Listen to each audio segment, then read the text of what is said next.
Car park பண்ணும்போதோ இல்ல ஒரு நேரோ ஸ்ட்ரீட்ல போகும்போது ஒரு விரல்ல ஸ்டேரிங் திருப்பதை நீங்க பார்த்திருப்பீங்க. 30 வருஷத்துக்கு முன்னாடி பாத்தீங்கன்னா இந்த அம்பாசடர் கார் இல்லைன்னா heavy vehicle lorry truck container இந்த மாதிரி ஹெவி வெஹிக்கிள்ஸ் வந்து நீங்க திருப்பணும் அப்படின்னா நம்ம ஜிம்முக்கு போய் வெயிட் தூக்குற மாதிரி மொத்த பலத்தையுமே கொடுத்து திருப்புற மாதிரி இருக்கும். ஏன் இந்த வித்தியாசம்னு பாத்தீங்கன்னா இதுக்கு பின்னாடி இருக்கிற மெக்கானிக்கல் மேஜிக் தான் பவர் ஸ்டேரிங். இன்னைக்கு வீடியோல நம்ம பவர் ஸ்டேரிங்னா என்ன, பவர் ஸ்டேரிங்க்கும் மேனுவல் ஸ்டேரிங்க்கும் என்ன டிஃபரன்ஸ் இருக்கு, அதோட பிளஸ் மைனஸ் என்ன, முக்கியமா பிகினர்ஸ்க்கு பவர் ஸ்டேரிங்ல இருக்கிற டவுட் பத்தியும் அந்த பவர் ஸ்டேரிங்கை நம்ம எப்படி ஹேண்டில் பண்ணணும், டேர்னிங்ல நம்ம எப்படி ஹேண்டில் பண்ணணும் அப்படிங்கிறத பத்தி தான் டீட்டெயிலாக பார்க்க போறோம். வீடியோ ஸ்கிப் பண்ணாம ஃபுல்லாக பாருங்க. ஃபர்ஸ்ட் இதை எதுக்கு கண்டுபிடிச்சாங்க அப்படிங்கிறத பார்ப்போம். பழைய காலத்து கார்லாம் பார்த்தீங்கன்னா மேனுவல் ஸ்டேரிங் தான் இருக்கும். அதாவது மேனுவல் ஸ்டேரிங் என்னன்னு பார்த்தீங்கன்னா நம்ம ஸ்டேரிங்கை திருப்புறதுக்கு எவ்வளோ எஃபர்ட் கொடுக்குறோமோ எவ்வளோ ஃபோர்ஸ் கொடுக்குறோமோ அந்த ஃபோர்ஸ் மட்டும் தான் வீலுக்கு போகும். கார் ஸ்பீடாக போகும்போது ஸ்டேரிங் திருப்புறதுக்கு ஈஸியாக இருக்கும், ஈஸியாக ஹேண்டில் பண்ணலாம். பட் கார் நிற்கும் போதோ ஜீரோ ஸ்பீடில் வந்து பார்த்தீங்கன்னா உங்களுக்கு வந்து ஸ்டேரிங் ரொம்ப டைட்டாக இருக்கும்.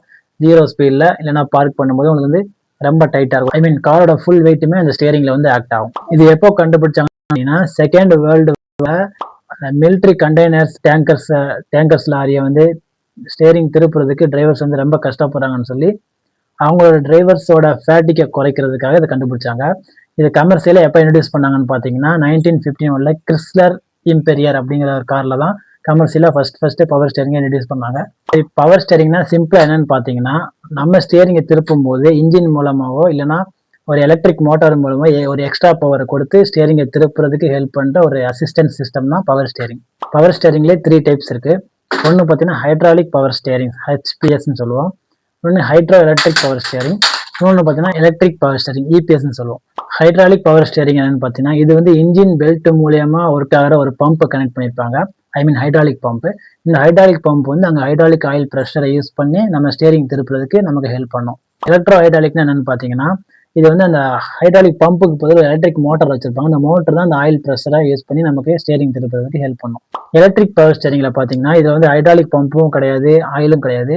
இப்போ வர 90% கார்ஸ் இந்த எலக்ட்ரானிக் பவர் ஸ்டேரிங் தான் யூஸ் பண்றாங்க. இதுல பாத்தீங்கன்னா நம்ம ஸ்டேரிங் வீல் கிட்டேயே ஒரு மோட்டார், ஒரு எலக்ட்ரிக் மோட்டாரும் ஒரு சென்சாரும் வச்சிருப்பாங்க.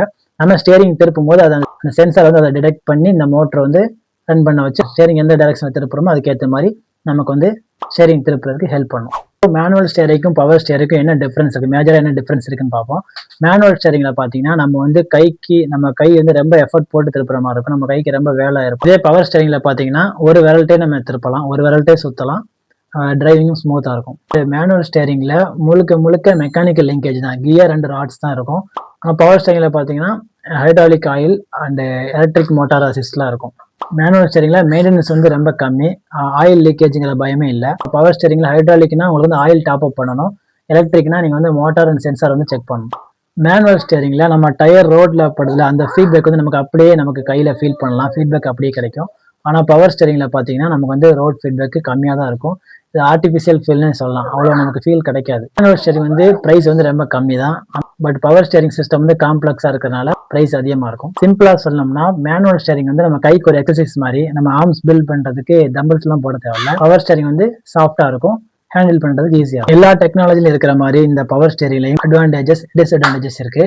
இது அட்வான்டேஜ் என்னன்னு பார்த்தீங்கன்னா டிரைவர் கம்ஃபர்ட். நம்ம லாங் டிரைவ் போனாலும் நமக்கு வந்து கை வலிக்காது, கை ஸ்ட்ரெயின் ஆகி நமக்கு பெயின் வராது. டிராஃபிக்லேயும் சரி பார்க்கிங் ஸ்லாட்லையும் சரி நம்ம ரொம்ப ஸ்மூத்தாக ஈஸியாக ஹேண்டில் பண்ண முடியும். ஹை ஸ்பீடில் போகும்போது ரோட்டில் ஏதாச்சும் பள்ளம் இருந்தால் மேனுவல் ஸ்டேரிங்கில் கை அப்படியே டக்குன்னு ஜெர்க் ஆகும், நம்ம ஸ்டேரிங் ஸ்னாப்னு சொல்லுவோம். ஆனால் பவர் ஸ்டேரிங் வந்து அந்த வைப்ரேஷனை அப்சர்வ் பண்ணி நமக்கு வந்து ஸ்டேபிள் பண்ணும். பவர் ஸ்டேரிங்கில் அந்த ஸ்டேரிங் ஸ்னாப்புங்கிறது கம்மியாக தான் இருக்கும். டிஸ்அட்வான்டேஜஸ் என்னன்னு பார்த்தீங்கன்னா பழைய ஹைட்ராலிக் பவர் ஸ்டேரிங்கில் இன்ஜின்ல இருந்து தான் லோடு வந்து பவர் ஸ்டேரிங் போகிறனால நமக்கு மைலேஜ் வந்து ட்ராப் ஆகும். ஆனால் இப்போ இருக்கிற எலக்ட்ரிக் பவர் ஸ்டேரிங்ல இந்த பிரச்சனை கிடையாது. மெயின்டெனன்ஸ் காஸ்ட் வந்து பவர் ஸ்டேரிங்ல அதிகமாக இருக்கும். ஹைட்ராலிக் பவர் ஸ்டேரிங்னா உங்களுக்கு ஆயில் லீக்கேஜ் இந்த மாதிரி பிரச்சனை இருந்தால் உங்களுக்கு வந்து அதை கிளியர் பண்ணதுக்கு கொஞ்சம் செலவு அதிகமாகும். எலக்ட்ரிக் பவர் ஸ்டேரிங் இருந்தால் அந்த சென்சார் மோட்டார் எதுவும் ஃபால்ட் ஆனால் அதை நம்ம கிளியர் பண்ணுறதுக்கு காஸ்ட் வந்து அதிகமாகும். மேனுவல் ஸ்டேரிங்கை கம்பேர் பண்ணும்போது பவர் ஸ்டேரிங் வந்து மெயின்டெனன்ஸ் காஸ்ட் வந்து அதிகம். ஒருவேளை கார் ரன்னிங்லேயே இன்ஜின் ஆஃப் ஆகிட்டாலோ இல்லைன்னா எலக்ட்ரிக்கல் சிஸ்டம் எதுவும் ஃபெயில் ஆகிட்டாலோ பவர் ஸ்டேரிங் வந்து வேலை செய்யாது. அந்த டைம்ல நார்மல் மேனுவல் ஸ்டேரிங்கை விட பவர் ஸ்டேரிங் வந்து ரொம்ப வெயிட்டாக மாறிடும். பவர் ஸ்டேரிங்ல இதுதான் பெரிய ரிஸ்க். நெக்ஸ்ட் பிகினர்ஸ் இருக்கிற டவுட்டுக்கு வருவோம். இப்போ பவர் ஸ்டேரிங்ல நம்ம லைட்டாக திருப்பினாலே டக்குன்னு வண்டி திரும்பிடுமா, மேனுவல் ஸ்டேரிங்ல நிறைய திருப்பணுமா அப்படிங்கிற மாதிரி டவுட் நிறைய பிகினர்ஸ் கேட்டிருக்காங்க. இதுக்கு பின்னாடியே வந்து ஒரு சூப்பரான மெக்கானிக்கல் அண்ட் ப்ராக்டிக்கல் ரீசன் இருக்கு. அதுதான் ஸ்டேரிங் ரேஷியோன்னு சொல்லுவோம். அதாவது இதை எவ்வளோ திருப்பணும் அதை எவ்வளோ திருப்பணும் அப்படிங்கிறது. ஒரு வீலை ஒரே அளவு திருப்புறதுக்கு மேனுவல் ஸ்டியரிங்கை விட பவர் ஸ்டியரிங்ல கம்மியாவே திருப்பினாலே போதும். ஏன்னு பாத்தீங்கன்னா மேனுவல் ஸ்டியரிங்ல நம்மளோட எஃபர்ட் மட்டும் தான் ஆக்ட் ஆகிறதுனால நமக்கு கஷ்டம் தெரியாம இருக்கிறதுக்காக ஸ்டியரிங் ரேஷியோ வந்து அதிகமா வச்சிருப்பாங்க. ஸ்டியரிங் ரேஷியோ அதிகமா இருக்கிறதுனால நம்ம வந்து ஃபார் எக்ஸாம்பிள் இப்போ வீல் வந்து நீங்க வந்து ஒரு 5 டிகிரி திருப்பணும் அப்படின்னா நம்ம ஸ்டியரிங் வீல வந்து ஒரு 2 or 3 ரவுண்ட் நம்ம வந்து திருப்புற மாதிரி இருக்கும். பட் அதே பவர் ஸ்டியரிங்ல பாத்தீங்கன்னா நமக்கு ஹைட்ராலிக் பிரஷரோ இல்லைன்னா எலக்ட்ரிக் மோட்டார் வந்து நமக்கு ஹெல்ப் பண்றதுக்கு ரெடியா இருக்கும். அதனால ஸ்டியரிங் ரேஷியோ வந்து கம்மியா வச்சிருப்பாங்க. இதுல நீங்க ஃப்ரண்ட் வீல ஒரு 5 டிகிரி திருப்புறதுக்கு ஸ்டியரிங் வீல ஒரு டைம் சுத்தினா போதும். சிம்பிளா சொல்லணும்னா ஒரு டேர்னிங் பாயிண்ட்ல நம்ம மேனுவல் ஸ்டியரிங்ல ஒரு 2 ரவுண்டு சுத்துறோம் அப்படின்னா அதே டேர்னிங் பாயிண்ட்ல பவர் ஸ்டியரிங்ல ஒரு ரவுண்டு சுத்தினாலே போதும், கார் திரும்பிடும்.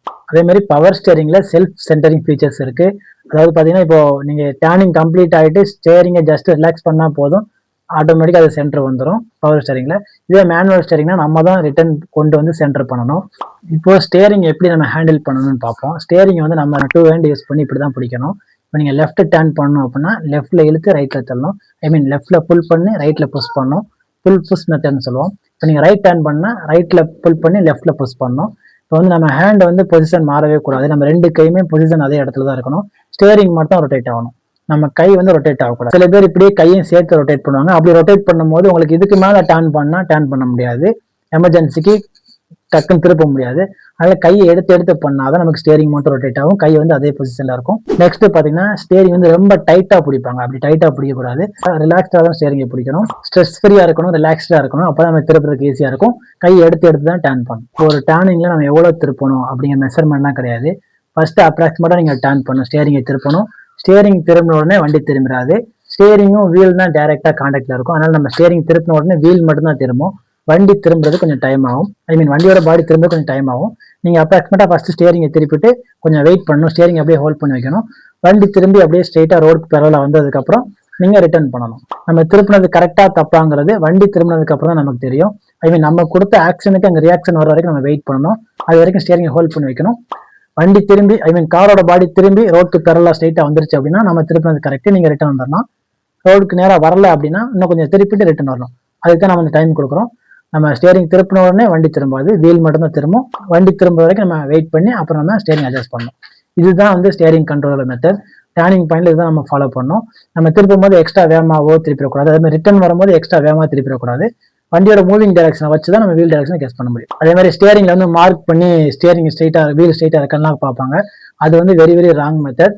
ஸ்டியரிங் வந்து இந்த டி ஷேப்ல இருந்தா அந்த ஸ்டியரிங்ல அந்த பிராண்டோட லோகோ வந்து ஸ்ட்ரெயிட்டா இருந்தா வீல் ஸ்ட்ரெயிட்டா இருக்கு இப்படிலாம் சொல்லுவாங்க. இது வந்து ராங் மெத்தட்.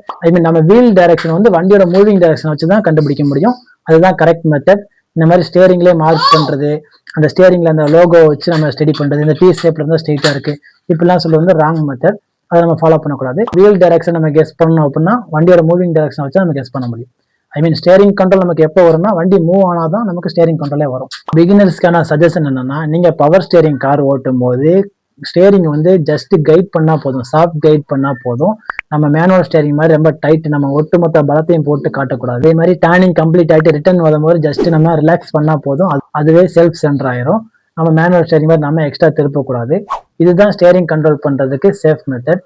இந்த இன்ஃபர்மேஷன் உங்களுக்கு யூஸ்ஃபுல்லா இருந்தது அப்படின்னா உங்க ஃப்ரெண்ட்ஸுக்கும் ஷேர் பண்ணுங்க. நம்ம சேனல் இன்னும் சப்ஸ்கிரைப் பண்ணாம பார்த்துட்டு இருந்தா இன்ஃபர்மேஷன்ல சப்ஸ்கிரைப் பண்ணுங்க.